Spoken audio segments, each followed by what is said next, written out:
Ngayon pa lang kami mananangalian mga pards. Mag-alas-dos na. Pinake up muna namin yung third booking namin, saka kami kumain. Anong luto, Bel? Ito. Mga sunod ka? Ha? Hindi. Ito mga pards, habang papunta kami ng drop-off location dyan sa may Commonwealth, nakuha ko tong booking. 2,000 sir. Hello ma'am. Ma'am, nilalabog po to ma'am. Ma'am, hindi po nagkasya ma'am.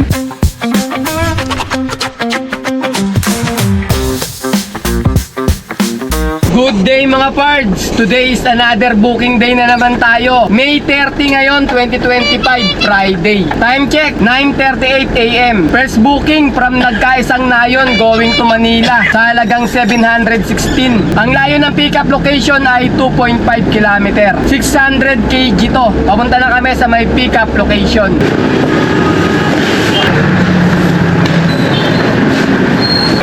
Na po kay Sir Soto po. Picturean ko lang po. Pabilinan lang din po yung isa. Okay, thank you ma'am. Konti lang mga parts, yung 600 kg na pinikap namin. Kaya maghanap pa kami ng booking na pangsabay namin. Time check, 10:01 AM. Nakakuha na kami ng kasabay mga parts, pang double booking namin. From Caloocan North going to Makati sa halagang 982. Ang layo ng pickup location ay 1.2 km. 600 kg to. Papunta na kami sa may pickup location. Nasa may pickup na tayo mga parts ng second booking. Kino-confirm lang yung booking dyan sa loob. Tatlong rolls mga parts ang pick up natin. Ay simbenta yan, yan na. Teka lang boss, saglit lang. Wala, patong talaga. Sige, patong na.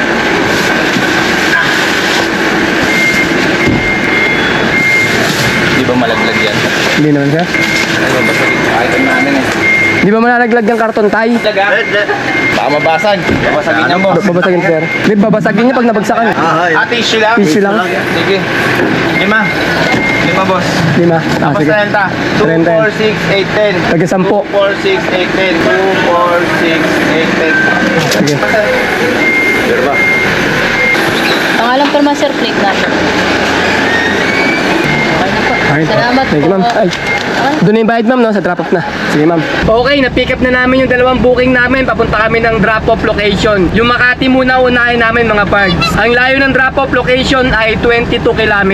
Alright, let's go! Ay, yan sarap talaga ngayong Mayo mga pards. Ang daling makapag-double booking. Hindi tayo nakaka-hassle sa paghihintay ng booking. Kaso last day na ng May ngayon. Ano na, June na tayo. Tingnan natin sa June mga pards kung ganun pa rin yung pasok ng booking nila Lalamove o yung mga bato sa atin ng booking nila Lalamove. Kasi yung dagsa ng booking natin nakadepende yan sa mga customer kung marami magpapabook ngayong June mga pards. Kaya tingnan natin, subaybayan nyo yung mga video namin etong darating na June kung ganun pa rin ang mga booking nila Lalamove mga pards. Siya na kayo kung mahina yung volume natin ngayon kasi naiwanan ko yung wireless mic ko eh. Kakamadali kanina. Kaya ginagawa ko, nilalakasan ko na lang yung boses ko. Pasigaw na mga pards para maintindihan nyo yung mga sinasabi ko. Ibang klase yung wireless mic na yun eh. Pag nalulubak ako, nalulubak din yung boses ko mga pards.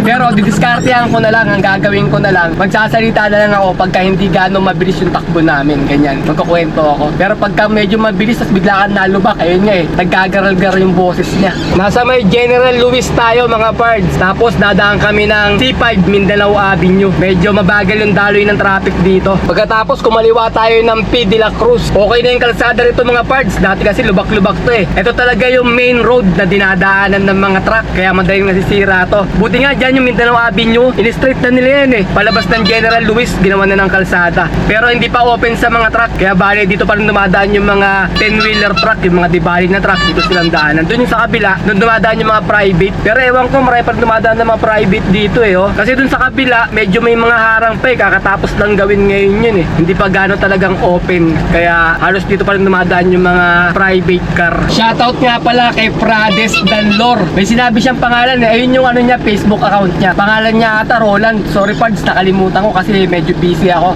Humingi siya sa akin ng tip mga pards kasi bago lang daw siya kay Lalamove. Naka-Isuzu Travis siya. Loan daw, bale 27k daw monthly niya. Nagtatanong nga siya sa akin tungkol sa mga LTFRB ganyan. Pagkatapos, nagpalakad daw siya kay Lalamove. Ang binayaran niya naman 8.5 kaya tinatanong niya kung tama daw yung bayad. Tama naman yung mga pards, 8.5 kasi ganun din kadalasan mga tinatanong ko sa mga ibang Lalamove driver natin. Natanong niya sa akin kung paano yung mga diskartihan. Sabi ko, i-double booking mo lang para kumita tayo. Kasi pagka single booking talaga ngayon, medyo mahirap na kumita ngayon. Kaya kailangan talaga discard. Pero siya naman, dati siyang lalamove rider. Kaya medyo madali niya na magagamay yung 4 wheels up natin. Tsaka yung mga kalsada, medyo alam niya na rin kasi nga naging lalamove rider siya dati. Kaya hindi na siya gano'ng mahihirapan mga parts. Pwede pa sana sabayan ng isa mga parts kasi maluwag pa. Kasi yung problema, yung second booking namin, yung Formica, yung mga nakarolyo, medyo ano yun maselan. Baka mabasag dati pagka pinatungan mga parts. Nababakli kasi yun. Kaya dediretso na namin tong 2 booking lang muna. Okay sana mag 3 booking kasi maraming booking. Tunog na ng tunog dito. Madali sana tayo makakakuha ng kasabay kahit yung pooling booking. Kaya mga parts, ingat-ingat din tayo sa pagkuha ng booking tsaka pagkarga natin. Kasi pagka nasira natin yung items, sagot natin yan. Ayun ang notification sa amin nilalamog. Lagi sila nagpapaalala na sagot natin ang items na dala-dala natin kapag ka nasira. Wala silang cargo doon mga parts pagka nasira natin yung items na dala-dala natin. Traffic sa Nagtahan mga parts. Bandang ano na to Mabini Bridge. Papunta tayo ng Makati.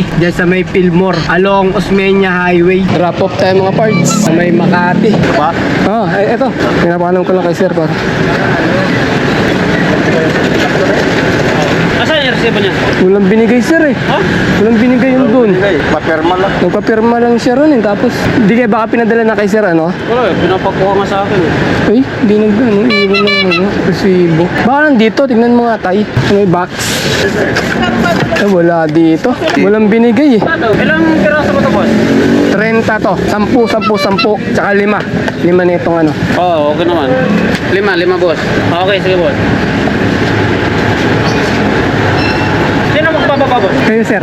Wala, ba? wala kasing buhat yung booking ni sir Ha? Walang buhat yung booking ni sir. Pagka ganun talaga kayo magbubuhat sir Ganun pala yun? Deliver lang kami sir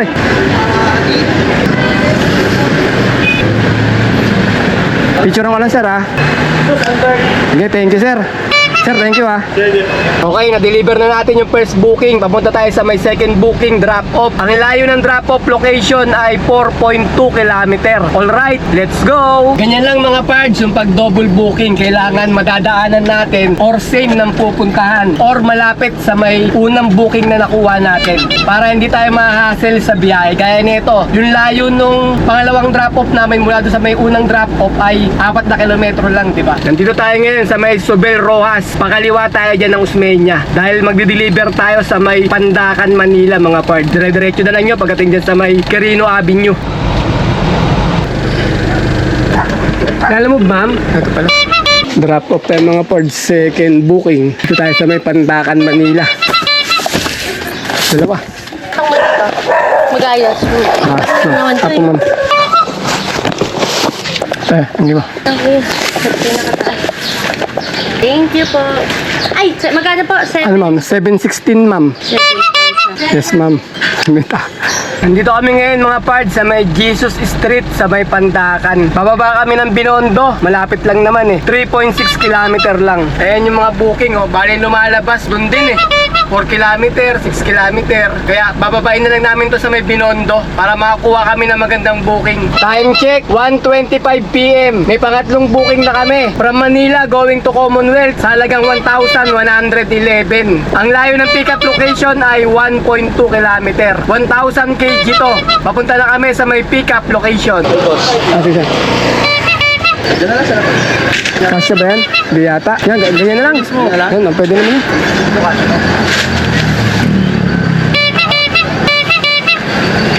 Motor ko, tanga lang, nakakatamad mag-motor Mainit. Hindi, yung NCAP. Oo. Ingat talaga ngayon sa kalsada. Ngayon pa lang kami mananangalian mga parts. Mag-alas 2 na. Kain tayo, sir. Pinikap muna namin yung third booking namin saka kami kumain. Anong luto, Ben? Ito. Mga sunsusan? Ha? Ano? Hindi yung Indian. Tuition mo. Ano? Lutong Chinese. Parang lutong incheck. Ba't incheck ba yung binilan mo? Yung incheck mayari? Incheck din yun Incheck din, kabilaan. Ay, sir. Ay, salamat, sir.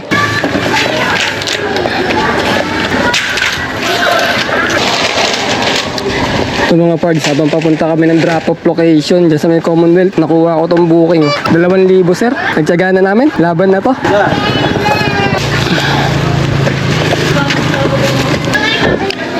Sir, sir, salamat sir ha. Time check, 3:09 PM. Meron na kaming pang-apat na booking from Matandang Balara going to San Fernando, Pampanga sa halagang 1,994. Ang layo ng pick-up location ay 7.8 km. 1,000 kg to. Papunta na kami sa may pick-up location. Itong pang-apat na booking mga parts, meron siyang high demand o surcharge. Nagkakalaga siya ng 332 pesos yung surcharge niya mga parts. Kaya nilabanan na namin ni tatay dahil maaga-aga pa naman eh. Okay lang kahit gabihin na kami makauwi. Yung third booking namin, single booking lang ginawa namin kasi may sumabay mga parts. Pero tinuloy ko na, ika-cancel ko sana. Kaso nakita ko yung booking niya, may surcharge din ng 387. Eh naisip ko magdadagdag ng 150 plus 387. Bali 500 na rin yun.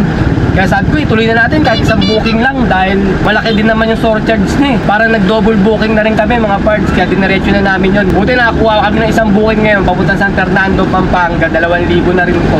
Okay na rin, kaya nilabanan namin ni tatay. Ngayon medyo gagabihin kami sa pag-uwi, pero ayos lang. Dahil Sabado naman bukas, tapos Linggo, pahinga namin. Kaya okay lang kahit nagabihin kami ngayon. Sasagad tayo ng biyahe ngayon mga parts kasi wala na akong pera eh.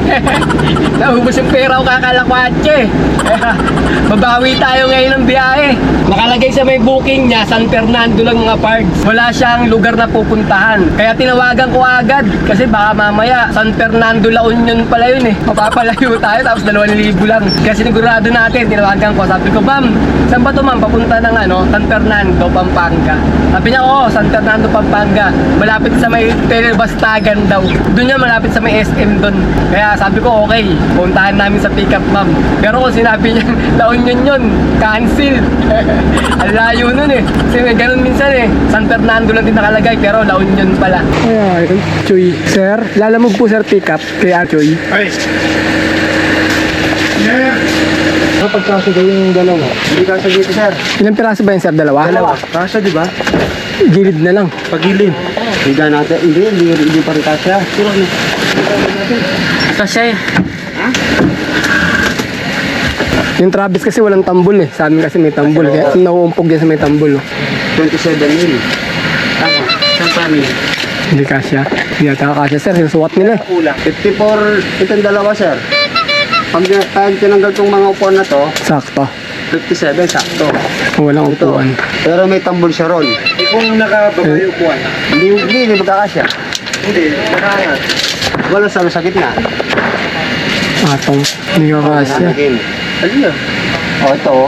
Hindi pwede ka. Hindi pwede. May salamin tayo. May salamin. Meron salamin. Kung walang salamin siguro. Hindi rin sir, kahit na tanggalin mo yung salamin, hindi rin kakasya. Ito kasi may tambol. Hindi. Yung pumasok mo dito, hindi kakasya ron. Gagawin sana, pag-aasawa mo yun, yung nandun, mapupunta rito, pagda. Minsan nandun, kaso hindi magkakasya rito. Paano cancel booking lang na? Oo. Sino ba nag-book? Hindi kami yung paano namin. Yung magpipick up. Tawagan ko na lang. Tawagan mo na lang, sabihin mo hindi kasya sir. Paki na lang. Sige. Okay. Hindi kasya. Sabihin mo, binalentong na natin. Sabihin ko na lang. Hindi pwede na akong pahiga. Hindi nagkasya. Hello, ma'am? Ma'am, nilalabog po to, ma'am. Ma'am, hindi po nagkasya, ma'am. Yung dalawang aparador. Bale, hindi po nagkasya. Hindi kasya.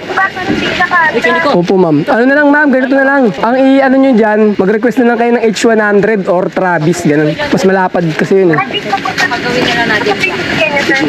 L300 po na ano. Pero mahaba po to. Kailangan yung mga 10 feet. Yung 8 feet sa amin eh. Yung yung H100 10 feet po yun. Baka doon po magkasya po. Cancel ko na lang? Opo ma'am, paki-cancel na lang po. Wala po, hindi po kakasya ma'am. Sige po, pasensya na po. Sige ma'am. Book po na akong bago. Sige, okay ma'am, sige ma'am. Paki-cancel na lang ma'am ha. Sige po. Wala mga parts, di nagkasya yung booking natin ngayon. Kaya pinakancel na lang natin. Kasi mahirap pilitin eh. Baka masira natin yun. Pagdating doon, bayad tayo. Pagka hindi nila nagustuhan yung servisyo natin. Okay lang. Hanap na lang kami ng ibang booking. Ganun talaga eh. Mga pagkakataon na talagang di nagkakasya yung mga item, malalaki. Dapat talaga eh, para sure sa 2,000 kg dapat sila nagbo-book. Kaso nagtitipid din sila kaya pinagkakasya nila sa mga 4 no. Tumagal tayo, alas 3 tayo eh, isang oras. Hindi naman tayo pwede umiyak sa na yung abala-abala. Kung na inaano yung mga ganyan eh. Mamakaawa ka pa para sa abala. Ipagtalo ka pa, gano'n. Sa akin, pagka magbigay, di magbigay sila. Kung ayaw nila magbigay, may ng pasyensya, di ayos lang.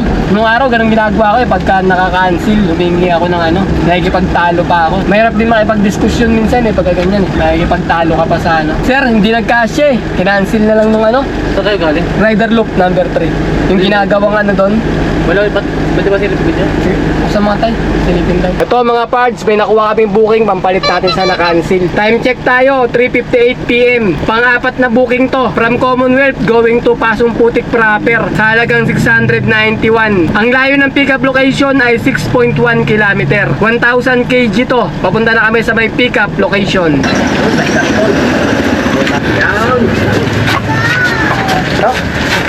Sige, okay na. Dandan. Baba mo tayo, dandan.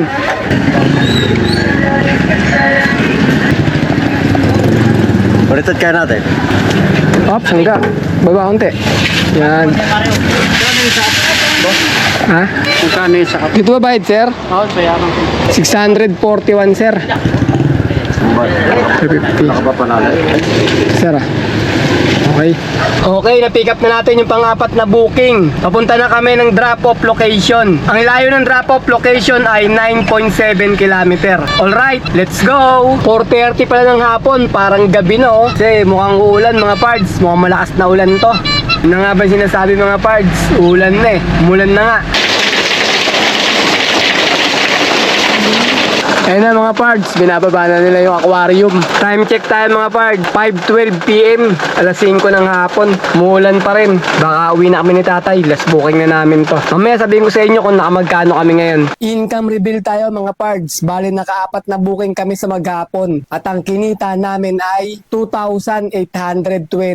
Pagkatapos nakakuha kami ng 150 na tip. Pagka dinagdag natin dito, sabihin natin naka 2,970 kami. Pagkatapos bawasan natin ng 700 na diesel at 200 na pangkain. Bale, 900 yun. 2,970 minus 900 equals 2,070. Ayun mga pards, naka 2,070 kami na malinis. Labas na rin yung pangkain, pan-diesel, saka yung commission nila alamod.